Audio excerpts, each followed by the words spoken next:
Namaskar, Annyeonghaseyo.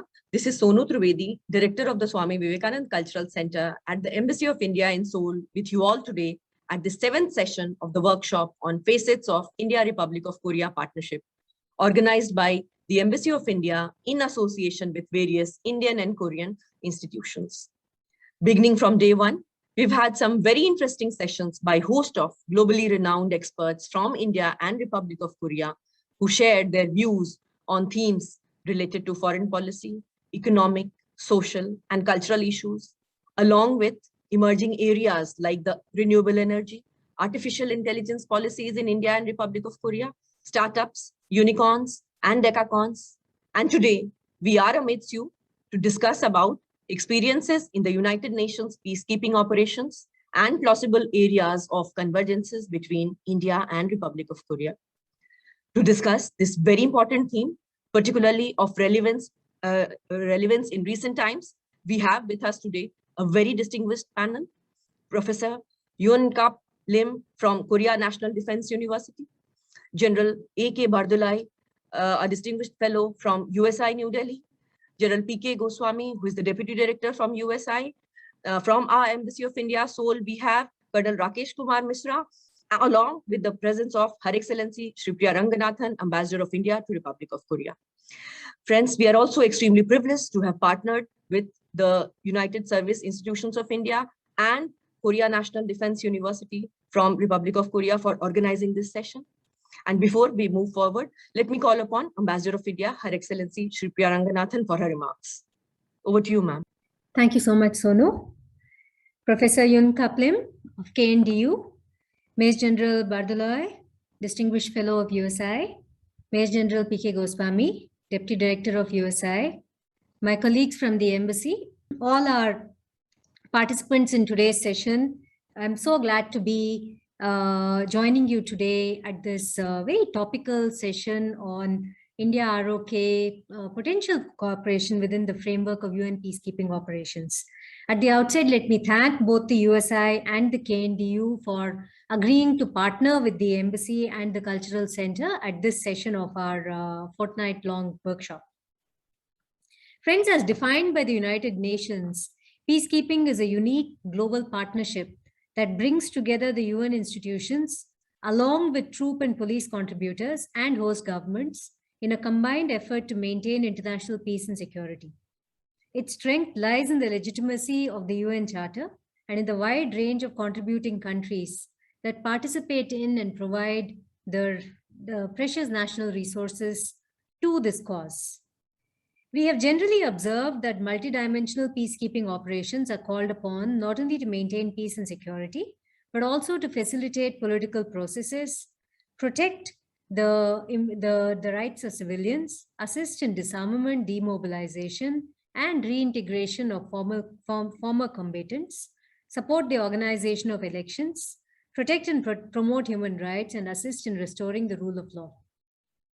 As an original founder member of the United Nations, India has never hesitated to respond to the call of the UN in support of its initiatives to maintain international peace and security.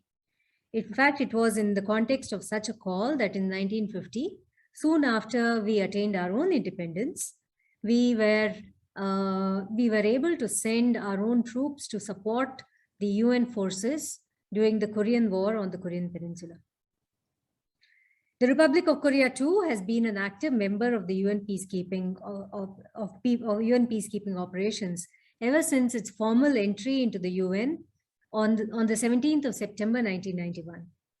In fact, I think it would be fair to say that the ROK has come a very long way from the time of the Korean War in 1950, when it was the beneficiary of UN support, as UN-backed forces stepped in to protect the people of South Korea from aggression from the north.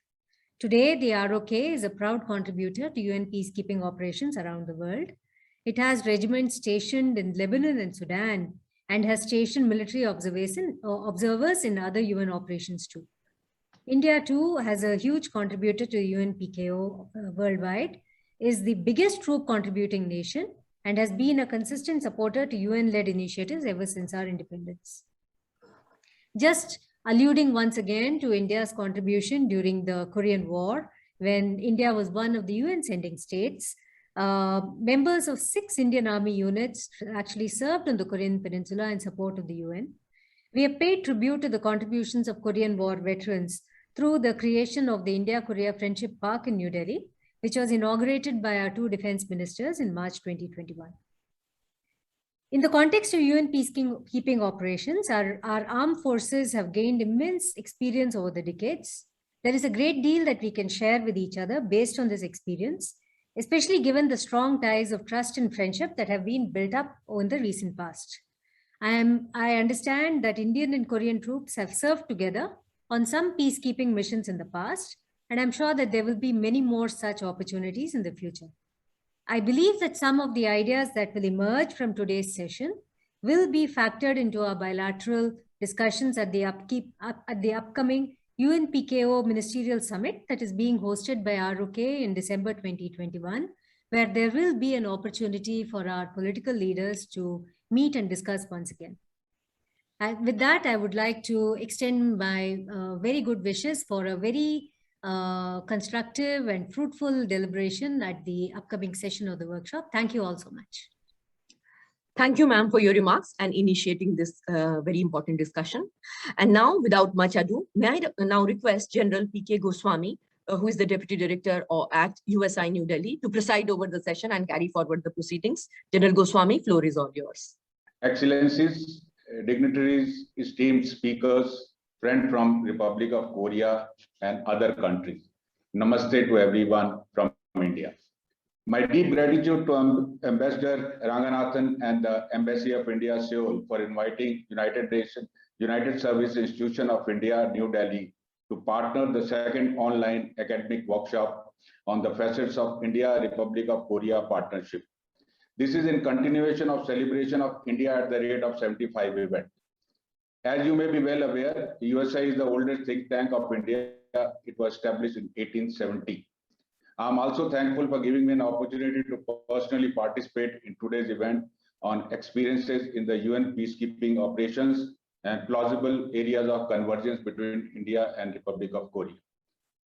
In today's event, the speakers will showcase their respective countries' contribution to the United Nations peacekeeping and discuss way ahead for the area of cooperation and capacity building.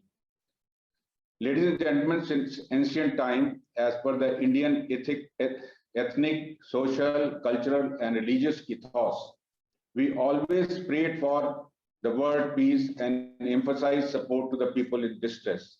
This comes out clearly in our ages-old shlokas recited by us. It goes like this. Sarve bhavantu sukhinah, sarve santu niramayah, sarve bhadrani pashyantu, ma kaschit dukha bhag bhavet. Om Shanti Shanti Shanti. It means, may all beings be at peace. May no one suffer from any ailment or illness. May all experience happiness. May no one suffer. Let peace prevail. Similarly, another ancient mantras for the peaceful coexistence is Loke Samasta Sukhino Bhavantu. This is often chanted at the conclusion of a yoga practice. It means all beings everywhere be free and happy. India is a land of unity among diversity. Our heritage of diversity in language, social, cultural, and religious beliefs, combined with living under the diverse geographical and economical conditions, has facilitated us to be humane and accept others with an open hand and heart. This great heritage has been built into our character and we carry it wherever we go. Similarly, this factor is quite pronounced in South and Southeast Asian countries. Thus, we all are able to quickly understand and connect with the affected local population in the UN mission areas, resulting in our higher acceptance and more effective peacekeeping. But why I'm talking all this today? Just to highlight that our contribution to the world peace is nothing new. We always supported betterment of mankind. So our contribution to the United Nations peacekeeping flows out quite naturally, since it is in consonance with our social and cultural heritage and ethos. This fact gets further validated by the UN statistics on our contribution. So far, India has taken part in 49 out of the 72 UN peacekeeping missions and contributed exceeding 240,000 troops and significant number of police personnel. So now we know why India stands firmly committed to assist the United Nations in maintenance of international peace and security. Our proud history of UN peacekeeping dates back to the India's first UN peacekeeping mission to your country.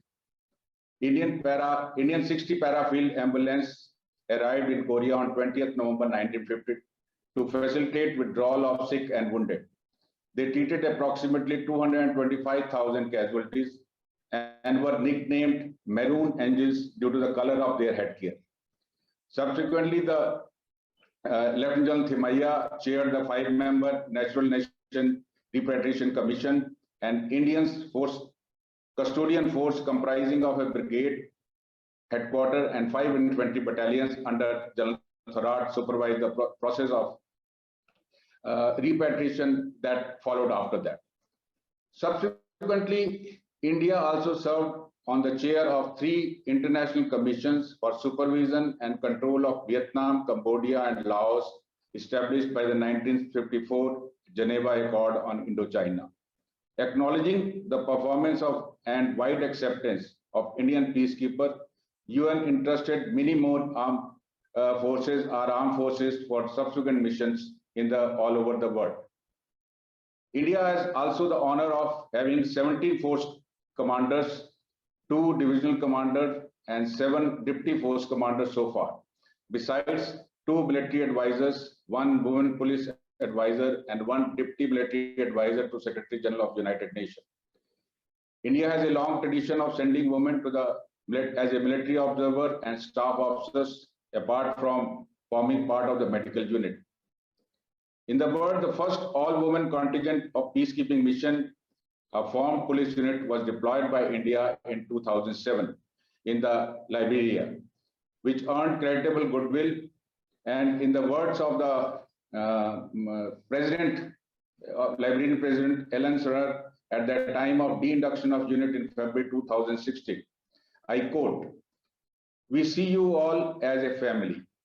If I had my will, I would have recommended for another unit of the United Nations mission in Liberia to leave, so that the Indian formed police unit would continue to stay in the country for the time being," unquote. Besides peacekeeping, medical care, veterinary support to the domestic animals of local population, and constructional activities are among the many services Indian peacekeepers provide to the communities in which they serve on behalf of United Nations. But India's long-standing service to the UN has not come without cost. 174 Indian peacekeepers have paid the ultimate price while serving with the United Nations. In fact, India has lost more peacekeepers than any other member state, and that itself speaks of Indian peacekeepers' contribution to the cause. India, being one of the oldest contributors to the peacekeeping operation, is a vast repository of the best practices. USI of India has also played a stellar role in the furtherance of India's UN peacekeeping endeavors. Indian Center for the UN Peacekeeping was established and nurtured by the USI to become a regional center of excellence in the UN peacekeeping capacity building and practicing UN diplomacy. Today, UNPK has grown to become a full-fledged unit of Indian Army. Thus, for the last few years, USI is now focusing on the operational, strategic, and policy issues related to the UN peacekeeping. This year, we are conducting a series of webinars on the UN themes for cross-fertilization of ideas and generating policy recommendations for the reforms and restructuring of the United Nations, particularly the United Nations peacekeeping operations. On conclusion of each webinar, all talks are compiled and published as a monograph. This initiative assumes added importance at a juncture when India is an elected member of UN Security Council and just completed presidency of the Council last month. UN played similarly a big role in the birth of the Republic of Korea, by recognizing through the General Assembly Resolution 195, 1948, and follow-up missions such as for the monitoring of the elections, first general elections, and other reconstruction programs. Since its admission in the UN in 1991, Republic of Korea made significant contribution to the UN peacekeeping through the peacekeeping operation, development assistance, and the promotion of human rights. Republic of Korea remains firm in its goal to establish permanent peace on the peninsula and contributing to the stability of and prosperity in the region and beyond. Korean government is giving due importance to the UN peacekeeping operations in maintaining international peace. Through the United Nations Peacekeeping Operations Participation Act, which was enacted by the Republic of Korea in 2010, is a bid to promote Korea's prompt participation in the UN peacekeeping operations. Republic of Korea has contributed towards the UN 1 Secretary General, 2 Special Representative of the Secretary General, 1 Force Commander, and 3 Chief Military Officers. Besides, over 16,000 deployed in 18 missions. Today, approximately 600 Korean military and police officers are deployed in 5 different missions, with a bulk in South Sudan and the Lebanon. Before I introduce the first speaker of the day, few rules. I request speaker to adhere to the allotted time. I will bring to the speaker in chat box just 2 minutes 2 minutes before the finishing of time. And all participants are requested to type the question, if any, in that chat box, which will be read out during the open house. Our first speaker for the today is Colonel, now Professor Lim. Professor Lim is a retired colonel from the Korean Army. He attended Korean Army College and prestigious US Army Command and Staff College. Subsequently, after command tenure, served as director in the National Security Council. He served as a military observer and acquired further expertise in the UN peacekeeping while training with the Malaysia, Finland, and Swedish Peacekeeping Center, and as instructor with the Royal Thai Army. His contribution has been recognized by award of Presidential Citation and the UN Peacekeeping Service Medal. Post-retirement, he joined Korean National Defense University as a professor in the UN Peacekeeping Center. He has authored a book, International Conflict and Peacekeeping, and regularly contributes articles and papers. So over to Colonel Professor Lim. Oh, okay. Thank you very much, Major General Goswami, Deputy Director of USI, for your kind introduction, and Your Excellency, Korean Ambassador, and then Major General Bardalami and Dr. Sono.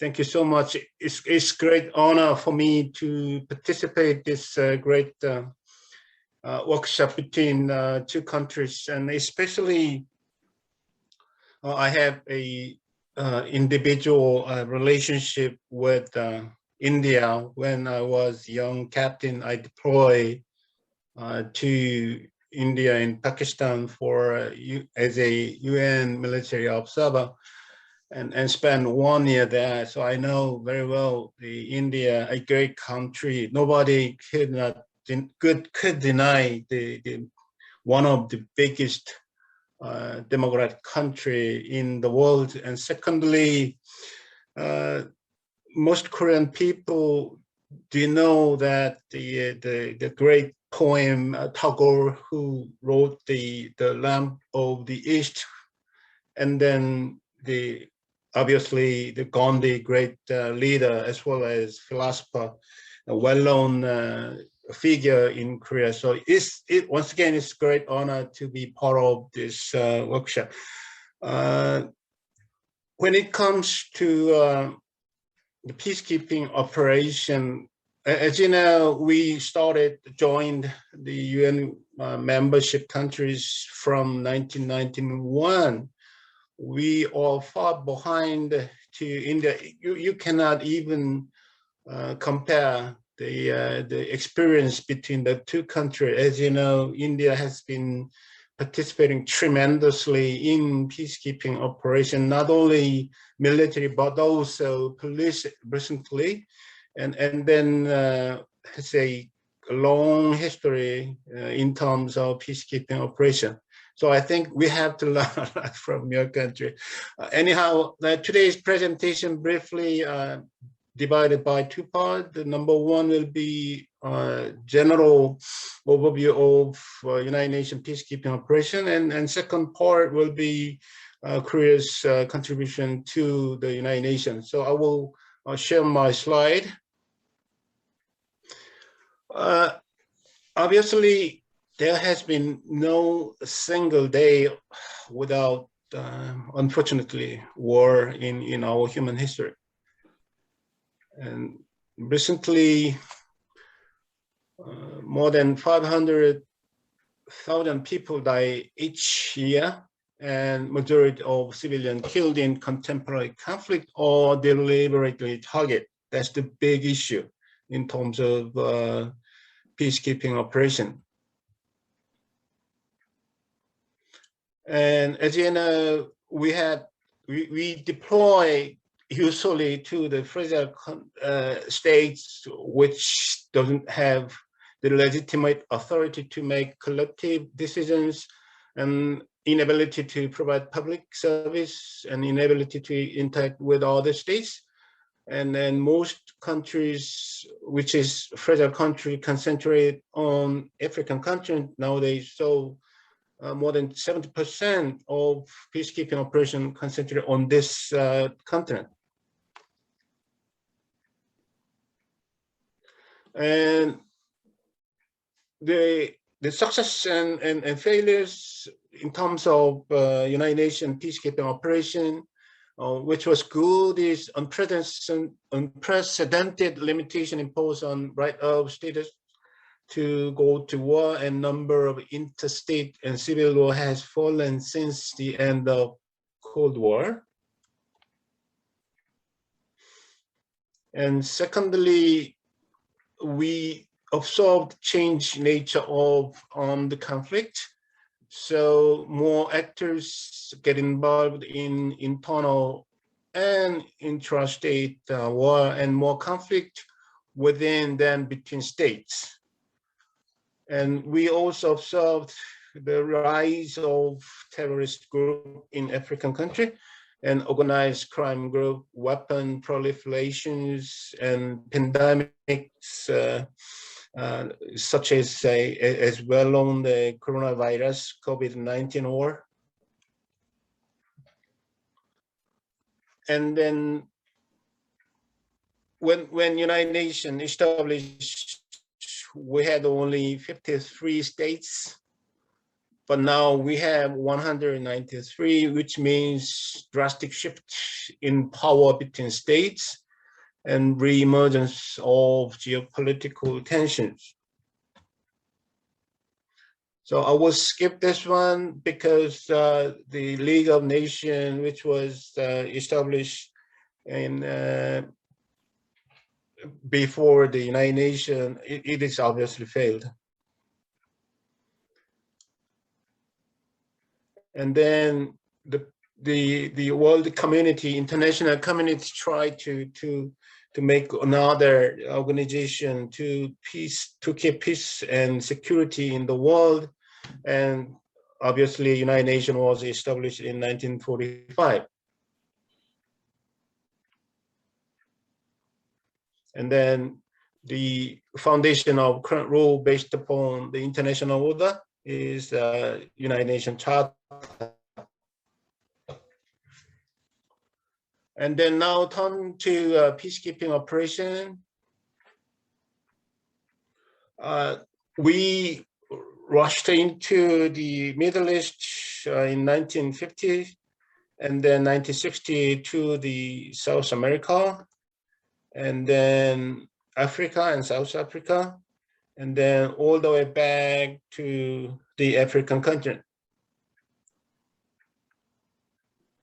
And we can divide it by 4 generations in terms of peacekeeping operation. First generation was designed for interstate crisis and passive nature of PKO, and then moved to second generation PKO, we experienced success and failures where the Rwanda and Bosnia and Somalia. And third generation consent and peace agreement not necessary. It developed a lot.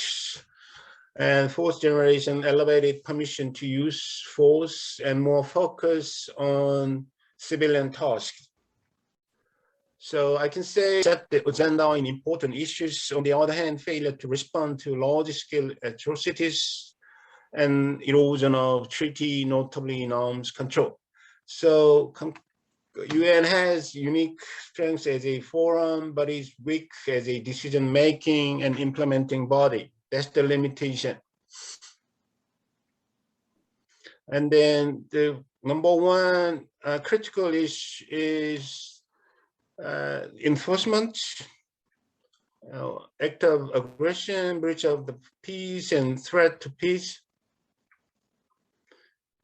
Because we don't have standby force in the United Nations and rely upon the membership countries' contribution, and only collective enforcement applied in Korea and Persian Gulf in 1990. And secondly, critical issue is sovereignty. We always should take into consideration between the UN peacekeeping operation and the host nation's sovereignty, but it is still difficult to deal with. And finally, most people complained the United Nations as a united of nothing, but as the former Secretary General Dag Hammarskjöld mentions, the United Nations was not created to take mankind to the heaven, but to save humanity from the hell. During the class and seminar in Korea, many people ask me that why do you send the peacekeeping posts no peace to Kiev? But my answer was always like this. What if we United Nations do not go to the harm's way in order to keep peace and security? Can you imagine the result? That was my only answers to the floor, the people who are attending the seminar or in the class.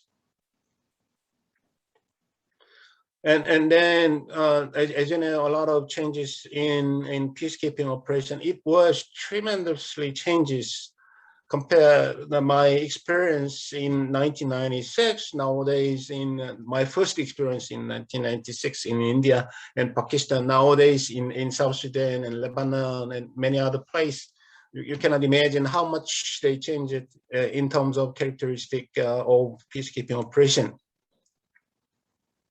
And obviously, we not only participate in peace and security, but also humanitarian assistance, human rights video, election assistance, governance, and rule of law, a lot of things. In sometimes with the scale footprint in the ground.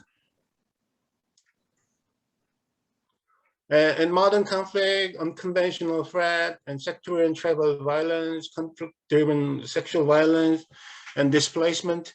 So we conduct complex peacekeeping operation mandate in volatile, not functional, and distressed environment, as well as consequently demand us to understand contemporary conflict dynamics and close strategic operational connectivities. And our contribution, I spent already 10 minutes. 1948, the first general election under the supervision of the United Nations.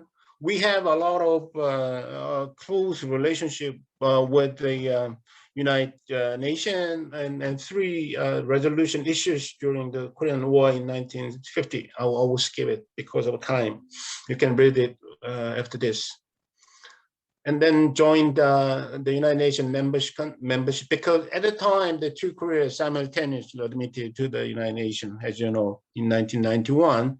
And then over 16,000 deploy over 18 missions, 2 SLSG, special representative to Secretary General, 3 chief military observer, and 1 post commander. 9 killed in action during deployment. As you know, we had a UN Secretary General Ban Ki-moon from 2007 to 2016. And then our country was the first country from a newborn nation ravaged by war to be a donor country.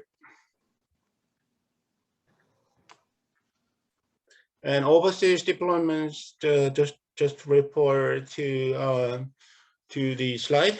A lot of missions, UNIFIL, UNMISS, MOGIP, UNAMID, MINURSA in Western Sahara.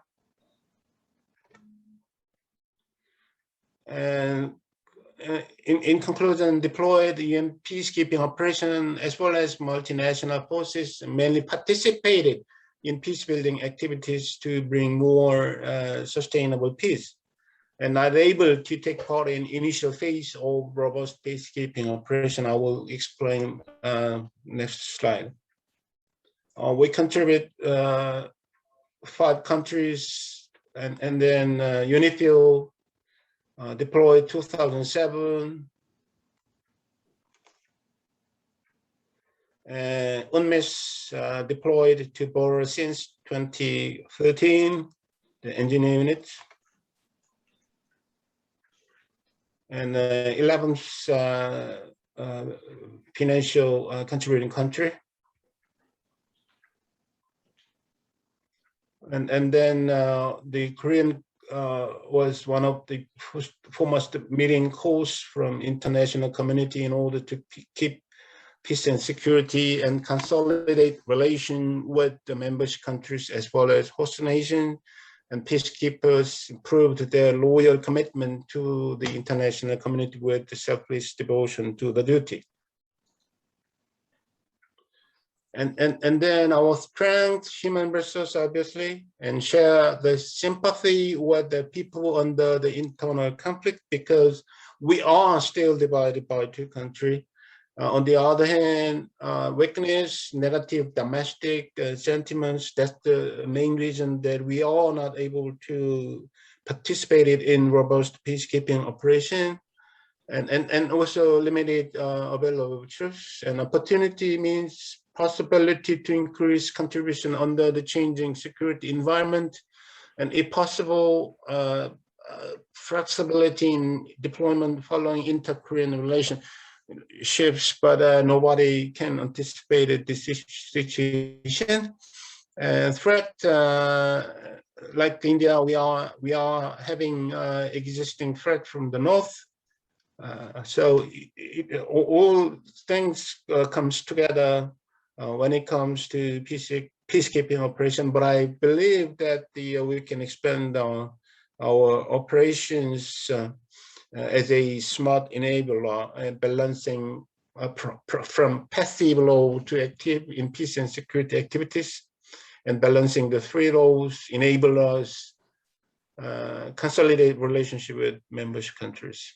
Finally, I'm thinking that we can cooperate with the Indian side because we share a lot of cultural difference, but I think there is no issues to overcome in terms of cooperation. So number one, we can cooperate in terms of the technical issues and medical issues, because I strongly believe that the India and Korea is one of the most developed country in terms of the techniques and medical service. And secondly, I'm also thinking that we can exchange the student officers and instructors each other in peacekeeping center. And so thirdly, one of the good lessons learned from peacekeeping operation is that we might make combined units, just as the Finland and Ireland units in UNPKO, the one company or two company or three company each from each countries we can mix together, and we decided who will lead the battalion or contingents. That is a good idea to show our the cooperation. So I just limited the time frame, so I just tried to introduce you of peacekeeping operation contribution of Korean point of view. Thank you so much for your listening. Thank you very much, Colonel Lim, for your lucid presentation and talk. But we are all aware that how everyday new situations and challenges are being confronted by the peacekeepers as well as the troop contributing country. And these are bound to exponentially increase in near future if not addressed by the UN in time. You have spelled out likely areas of cooperation, and we can have a discussion on that separately, not in this event, but separately to plan ahead to achieve this, both at government as well as the level of our institutions.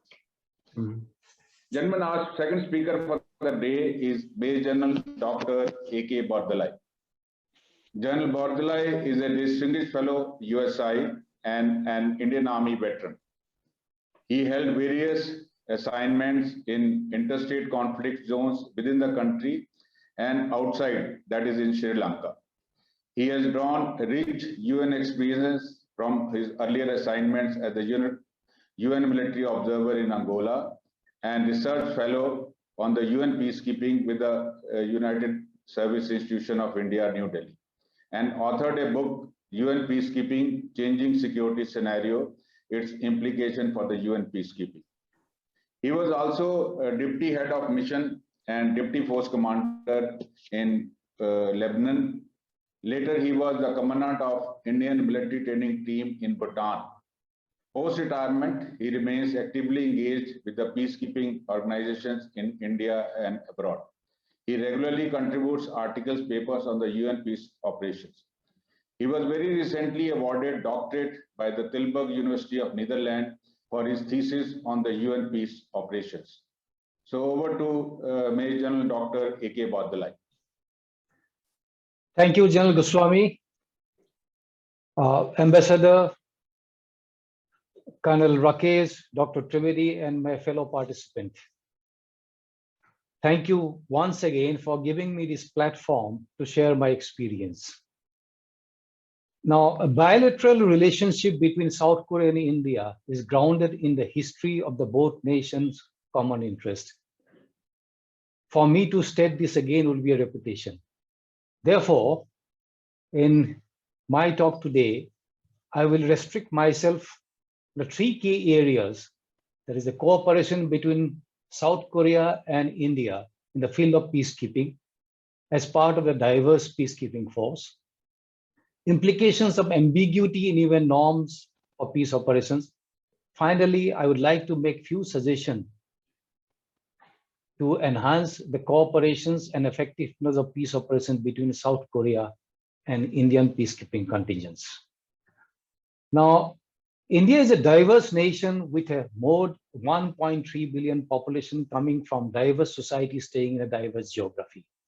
We have got about 121 official languages and 19,000 mother tongues. This is only official figure. Correct figure will be more. Now, since culture and language and tradition is closely linked to languages, it will not be difficult to imagine the challenges to unite a country like India. For us, such a challenge has changed from necessity to strength. Indian armed forces comprise of soldiers coming from different diverse societies, and to turn them into a coherent fighting machine, they need a lot of coordinated effort and cooperation, and they have to think alike for the nation and set aside their differences. Our Indian armed forces When officers join or get commissioned, his troops, culture, tradition, and religion become first his culture, tradition, and religion, and second becomes his character. And on the battlefield, apart from courage, is a coordinated effort and cooperations to pull all the diverse units together and what to make them win that battle. Now, even peace operations, since participation is by choice of the member state, composition will always remain diverse. Now, diversity in the force structure of the mission is not limited to only culture, tradition, religion, and language, but also includes the training, operational ethos, equipment, your approach to peacekeeping, and also the reason for participation. Now, to enhance the effectiveness of the peace operations for mandate implementation, there must be a coordinated effort and alignment of thought. Now, diversity in the peacekeeping structure, the peacekeeping mission is not new. It was always there, but with a difference. With an increase in number of complex conflicts, there's a gradual decline by participation in difficult peace operation by the Western nations. In the current contemporary peacekeeping operation, which are most difficult and complex, you would notice that maximum participation is either from the nations from global south or the African nations. At the same time, the Western nations do not participate in peacekeeping operations. Now, among the troop contributing countries who participate in difficult peacekeeping operations, many troop contributing countries lack the requisite capability to meet the challenges of the complex peace operations. But the Western nations who have the power to formulate the policy have the capability, but do not participate in difficult peacekeeping operations, never shy away to criticize either the mission or the peacekeeping condition whenever any peacekeeping mission fail to come up to the expectations. Now, this can be very, very discouraging. But despite all odds against them, the mission as well as the contingents, given their best with a coordinated effort and cooperation among themselves to enhance the effectiveness of the peacekeeping operation for mandate implementation. Now, what I have observed that it is easier to cooperate among the contingents that can relate to each other and the shared common interest. For example, in the societies where there are strong family ties, the families survive by sharing their common concern. Similarly, in the peacekeeping operations in the field, the peacekeeping contingents, all the troop contributing countries from the global south find it easier to relate to each other. As for South Korea and India is concerned, there are two common factors which get them together, or there's some convergence in thinking. Firstly, both South Korean army and Indian army are professional, and both of them have to guard the nation's sovereignty by physically guarding the geographical boundary of the nation. Second, given the current developing situation in the region, it becomes a geopolitical compulsion both for South Korea and India to cooperate more closely. Now, these areas of cooperation should not be restricted in the field of defense and security, but must be extended to other areas as well, where they have got common approaches. Now, this brings me to the point of cooperation between peacekeeping contingents between South Korea and India. Before I come to the specifics of the area of cooperation, I will quickly dive into that area where the thinking of both South Korea and India generally converse. First, I will touch upon the subject of ambiguity in UN norms and its implication for peace operations. Now, when peace operations get deployed, they're expected to adhere to the UN norms. And adhering to these norms give peacekeepers and the peacekeeping mission more credibility and legitimacy. But what are UN norms?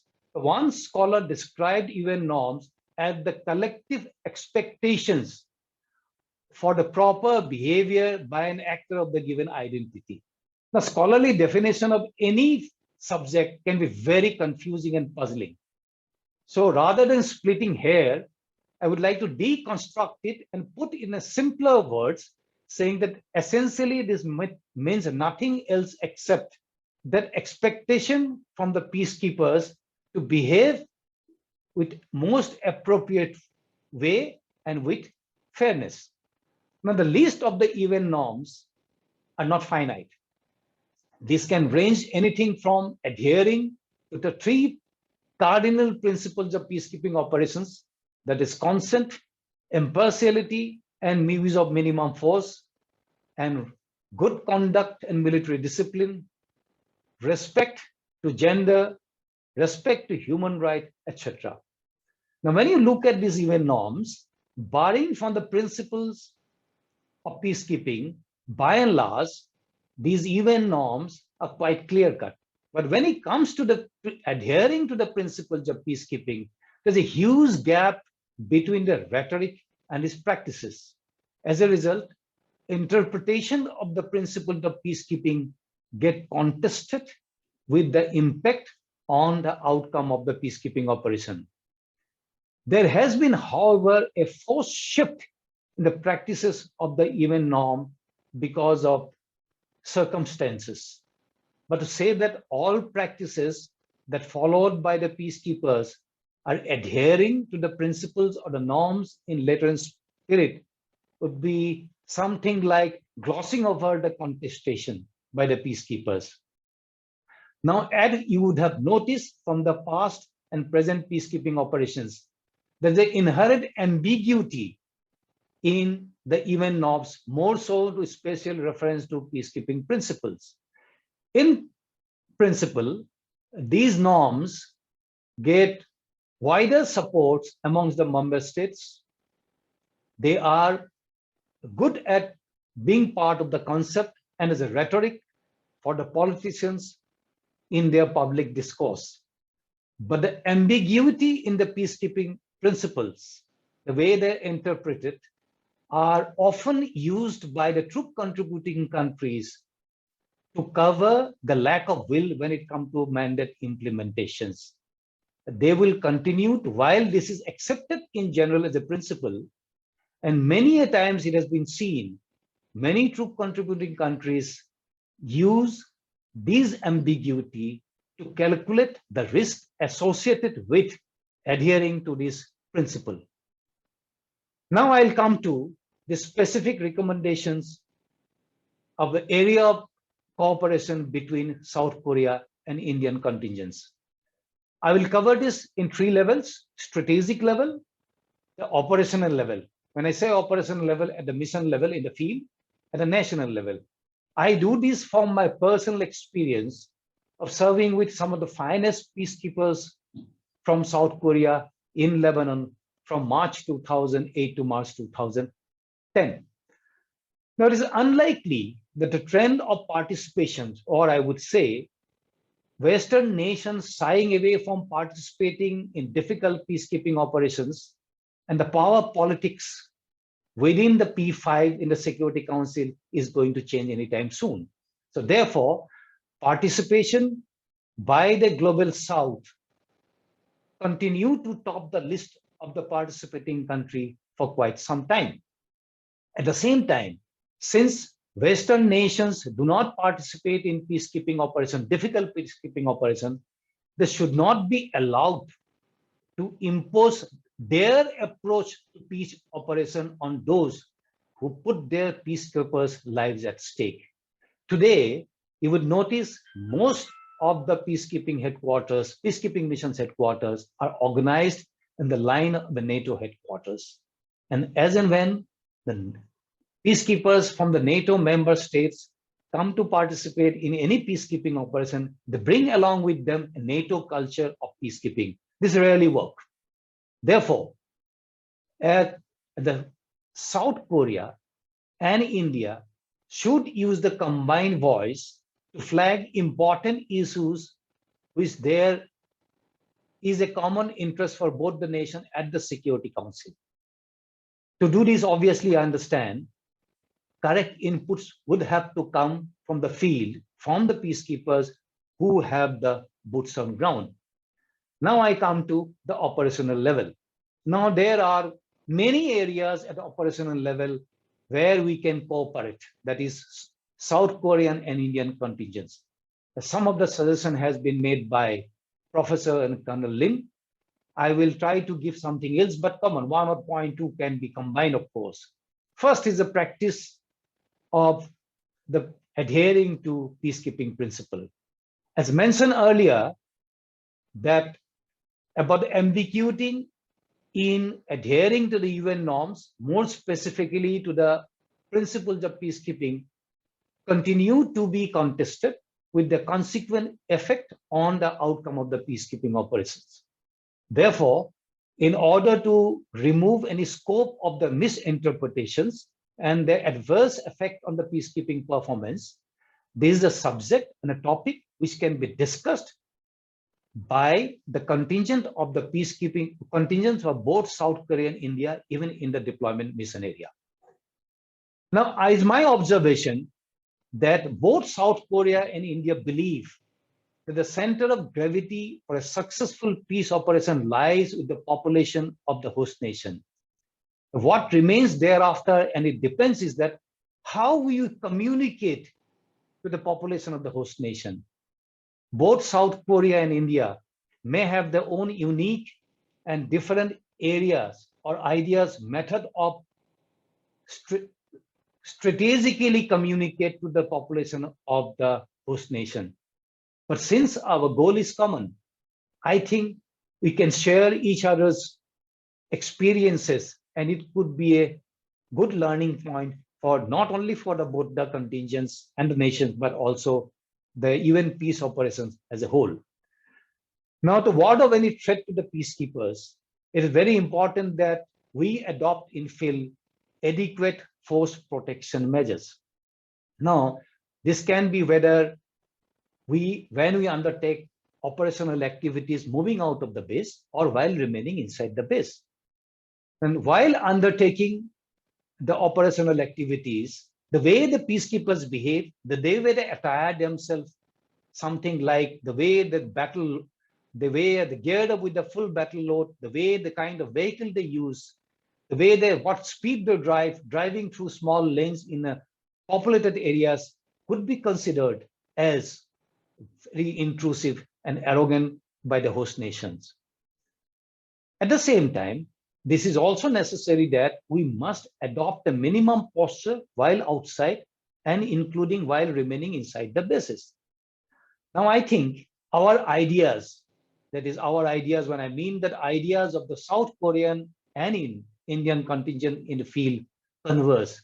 We can share their experience and try and to find out how best we can make use of optimum use of our own skill to be able to protect the bases using technology and strike a rapport with the population. It would only help in better implementation of the mandate.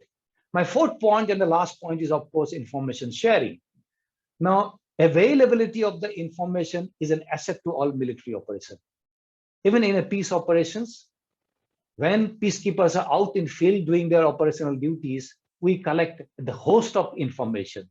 Now, these informations, when collated and analyzed well, can be gainfully used as a good feedback or input for taking any mid-course correction, both by the contingents as well as by mission itself. Now, whatever I have suggested, suggestion I have made, it not be useful unless these are supported by the respective government. Therefore, I feel even at the national level, the exchange of ideas, exchange of delegation at ministerial and armed forces level, exchange of trainers and peacekeepers in respective peacekeeping training centers would be helpful to understand each other's strengths and weaknesses, and so that we can ultimately enhance our operational effectiveness when we participate in peacekeeping operations. But finally, it's the peacekeepers at a tactical level who are going to translate the ideas when it comes to mandate implementation. Therefore, it is also not a bad idea if you can think of exchange of small teams of contingents visiting each other's country during deployment training. I hope both the governments will take forward the takeaways from today's workshop for the logical conclusion. At the end, the best wishes from USI, and on my behalf, I thank you very much for giving me a patient hearing. Thank you. Any pointed remarks? And I'm sure in the question answer session, one of a few issues which you have brought out may come under discussion, and further you may clarify that, which you may not have been able due to the restricted time. Gentlemen, now we come to the last phase of today's event, that is the open house discussion. We have some questions in the question, this thing has come to us. First question I read out, and I think Professor Lim to some extent has replied it back. And that is, can peacekeeping operations based on initiatives of the United Nations actually help to sort out internal crises of any nation, that is without posing any agenda of the new powerful countries of the United Nations? This question has been asked from response from Professor Lim. I'll request Professor Lim to address this question, and then I'll request Jan Bardalai also to give his remarks on that. Okay, thank you very much for your question. Your question was, can peacekeeping operation based upon the initiative of United Nations actually help to sort out international crisis of any nation? My answer can be yes or no, both. Because it will take too long time to explain overall process from United Nations Security Council all the way down to establish new mission in host country. However, the bottom line is that yes, we can have the sort out internal crisis of any nation, but for example, I will not mention the specific countries, but nowadays many countries are suffering from military coup, and take place a lot of turmoil in their countries. But as you remember that my presentation, that we have to think about the sovereignty and between the sovereignty, host nation sovereignty, and United Nations Security Council's resolution to do that. So it will take some time to get engaged in a certain circumstance. But obviously, I think we can solve the internal crisis to some extent. But the most important thing that more than anything else is that each country has to have their national ownership, means to take care of themselves to avoid any further tragedy in their own country. United Nations Security Council, including peacekeepers, cannot do anything without national ownership. That's my answer. Thank you very much for your questions. And Major General, do I need to reply for the second? We'll come to that. Okay. Can I have remarks from Jan Bardalai? Yeah, General Goswami, I just missed out your question. Can you repeat it once more, please? Although I got half of it, if you don't mind. That is, the question is, can peacekeeping operations based on initiative of the United Nations actually help to sort out internal crisis of any nation? In bracket, he has mentioned, without posing any agenda of few powerful countries of the UN. That he may be referring to the P5. Okay, I get your point. I understand. Okay, I would say that why such questions come up is, because of the past failure of peacekeeping operations, some of the areas, for example, Rwanda, Somalia, former Republic of Yugoslavia, peacekeeping operations often come under criticism for their failure, and they're less spoken about what they can or how they have contributed toward conflict management.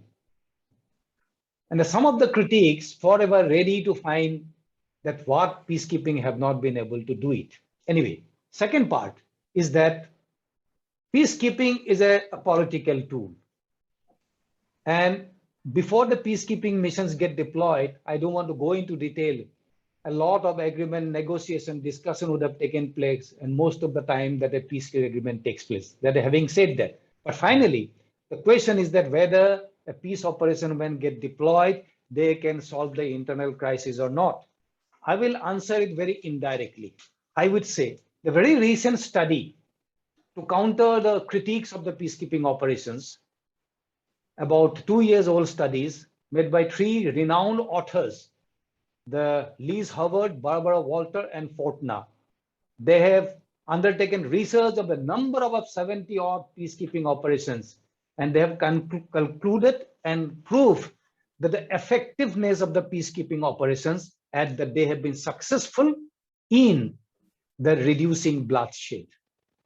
So therefore, if you look at that, how peacekeeping operations has been effective in reducing bloodshed and managing conflict, I think peacekeeping is the better alternative and the best alternative as of now.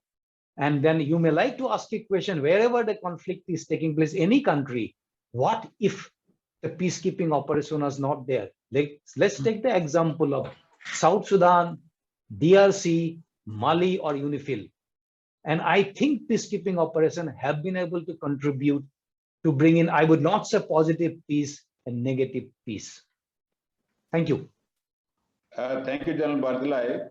But one aspect I'd like to bring out here, the individual whosoever asked the question is not given the name, is that can peacekeeping operations based on initiative of UN? I'll answer that question.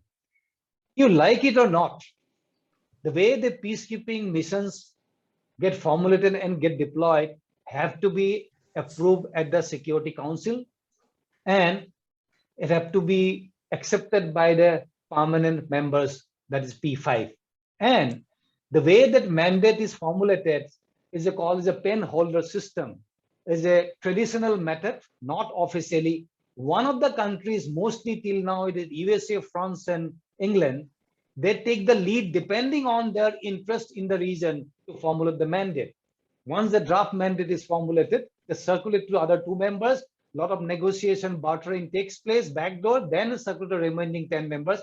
Finally, the mandate which comes out is a product of compromise. You like it or not, you cannot change it. That is the best one can get. Second aspect comes, that is your budgeting. Now, people may say, budget is not approved by the P5. Yes, budget is taken care of by the 5th committee, part of the General Assembly. But the members of the 5th committee and the ACQAB committee also belong to this organization. So like it or not, in both these areas, the P5 have got a big role to play. Third issue is that they may approve the mandate, they may consent, but there need not be a sincere commitment.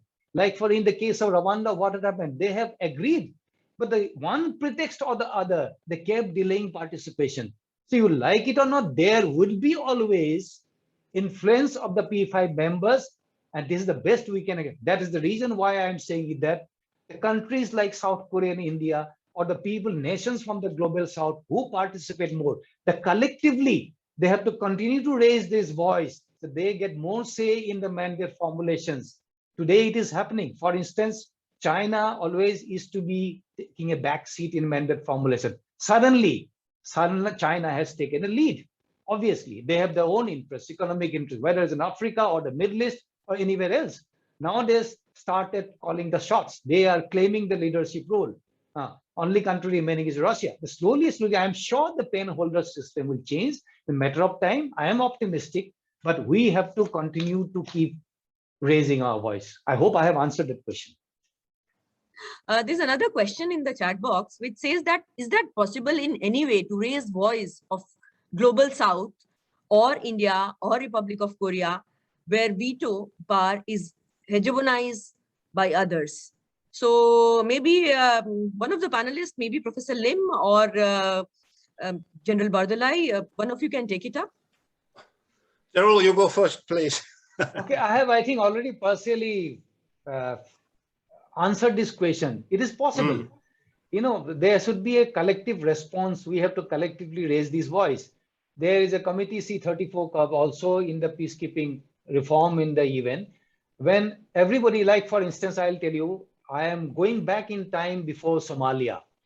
Not Somalia, this Sierra Leone. If you recall that Sierra Leone, when RUF rebels taken hostage, not only from India, maybe from some other countries, initially from one of the African nations, and of course, some 10 peacekeepers from UK also.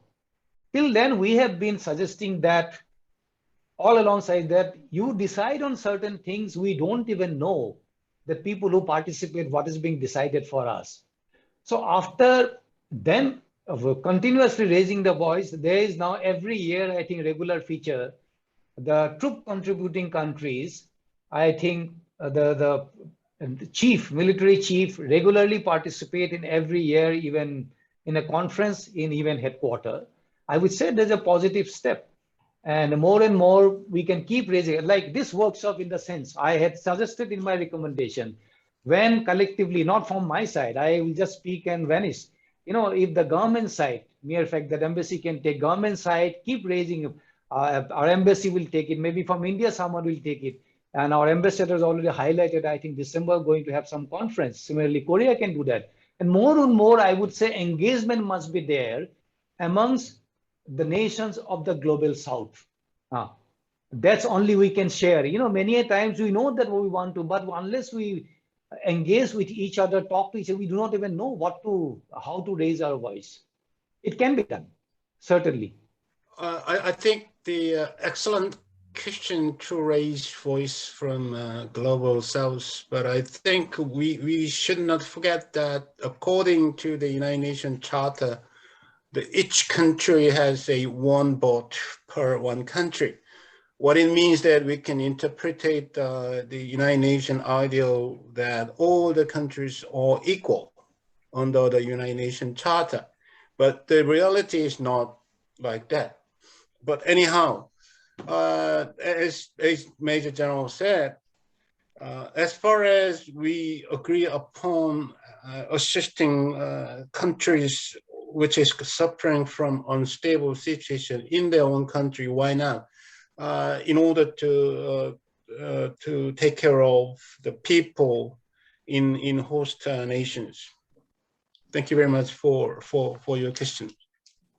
There was a question which was put up in the chat box, not in the question answer box. That was the ROK's contributions is low in comparison to the other countries. Though Professor Lim has responded on that, would you like to further elaborate on that? Yeah, yes, I will. That is interesting question to us because number one, as I said, we joined the United Nations membership in 1991, far behind compared to the other countries. So people, when I deployed to the mission in 1996, personally, peacekeeping operation were not well known to the people. And secondly, when it comes to the officers like me to deploy overseas, okay. But we are still keeping conscription systems. So nowadays, they have only child, and in my generation, 5 to 6 is normal. in terms of family members. But nowadays, one daughter or one son, something like that. So they do not lose their own child overseas in order to keep peace and security in the world. And secondly, most people think that we don't have leisure to send our troops overseas because we still concentrated on defending our country from the north. So these two factors influence a lot to decided by the Ministry of National Defense to send our troops to abroad or not. So that's the big issue in my country, not like India. Thank you very much for your question. Okay, then I'll just go ahead with the closing, that is summing up. Ladies and gentlemen, today we had a very fruitful presentations and talk by two eminent UN professionals of the respective countries, and they spelled out their country's contribution to the UN peacekeeping. There is no doubt that due to the changing geopolitics and its impact on the international relations, UN or our region's collective endeavors for the peacekeeping will continue to face the challenges. One should be optimistic of substantive and positive contribution in making the Asia Pacific's presence in the UN peacekeeping more visible and valued. It will help to bridge the existing gap between the policymakers and the practitioners, because the funding, basically policymakers are the one who is funding the United Nations and the practitioners are the troop contributing country, and in making the UN peacekeeping operation more effective than what it is today. By nature, the people from the South and Southeast Asia region are known to have empathy and ability to discern the gray between the black and white. This gives them the capacity to fill competent candidates to lead the difficult and the complex missions. Currently, there is a crisis due to the uneven distribution of mission leadership, with a focus on peace agreement and ceasefire, and not beyond that. So what General Bardula had brought in, the NATO culture, which is not so effective maybe in the mission area than the culture of the troop contributing countries and how they handle the situation and bring it under control. I'm confident that today's event will prove to be critical for our further engagements and dialogue on the UN peacekeeping operations, that is between India and Republic of Korea and institutes of both countries. There are several good takeaways from today's event, and the list of areas of cooperation between the Republic of Korea and India is not finite. We should continue to engage in future, and I'll request both the ambassadors to officially take these issues forward for their logical conclusion. And I express my gratitude to Ambassador Ranganathan and Embassy of India, Seoul, for inviting USI to partner and participate in today's event. And I also acknowledge the valuable contribution of my dear friends, General Dr. Bardula and Colonel Professor Lim. Our best wishes to all the participants for joining us today, and look forward for another opportunity to participate and extend required support from the United Service Institution of India. Just for everybody's information, in the forthcoming event of the USI UN Peacekeeping webinar will be on the protection of civilians, scheduled on 22nd October 21. Interested organizations and the individuals can contact me on this. I'm just showing you the thing on which I can be contacted, my email ID and my WhatsApp number, and we can send the invite to everyone whosoever is interested at that. At the end, now hand over the stage to Colonel Rakesh Mishra, the Defense Secretary, Embassy of India, for the closing remarks. Over to Colonel Rakesh. So thank you, sir. Hope I'm audible, sir. Yeah. Yes, we can hear you. Thank you, gentlemen. It's indeed an honor for me to be here and sharing this platform with you all, the experts. I would like to thank Her Excellency Ms. Shri Priya Ranganathan for giving us this opportunity to speak on this topic. I would like to thank General Bardalai, General Goswami, and General B.K. Sharma at the backstage for accepting our offer and sharing their expertise on the subject. I would like to thank Professor Kim also.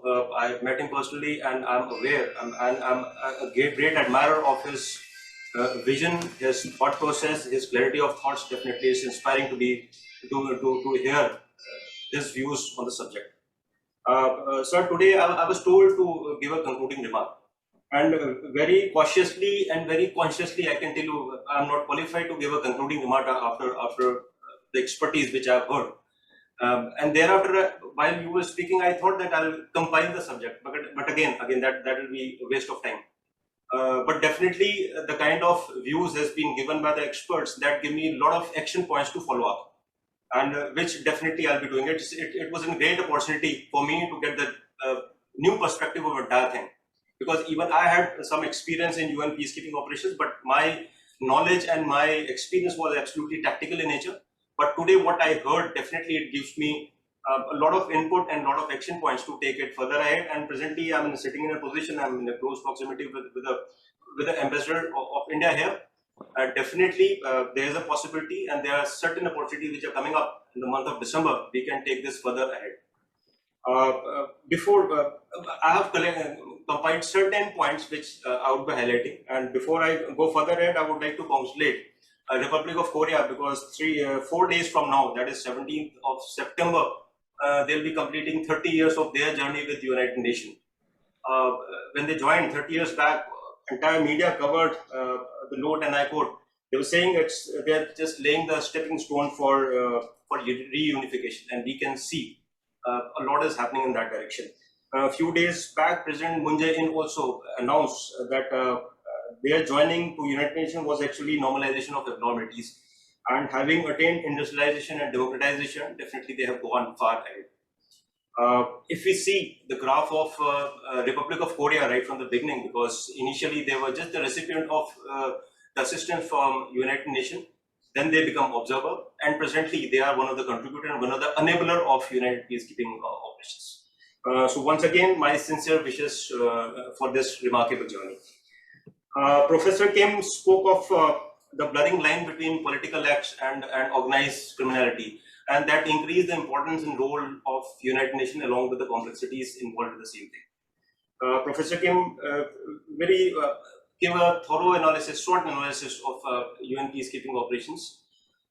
Very succinctly, he categorized strength, weakness, threat, and opportunity. In my academy days, we were taught that every threat needs to be converted into opportunity. So, like 2 threats he visualized. The first one is about the north, the threat emanating in Korean Peninsula because of the nuclear stockpile. Definitely, I think it's not a localized problem. It's a global problem. It cannot be addressed by a few odd nations. So I feel it should be addressed at a wider platform. So there is an opportunity for wider audience and wider platform to address this issue. That is one point. And the second point, Professor Kim talked about possible entanglement. So I agree with this one, and I believe these are the accessories of any responsible nation among the Committee of Nations. So these are the attached, I would say, professional hazard of being a developed nation. So we should take this intervention as an opportunity to play a larger role in global affairs. I completely agree with the professor when he advocates transcending from being passive to active and responding to the international call. There's nothing much to say about India, because India was amongst the foundation of United Nations.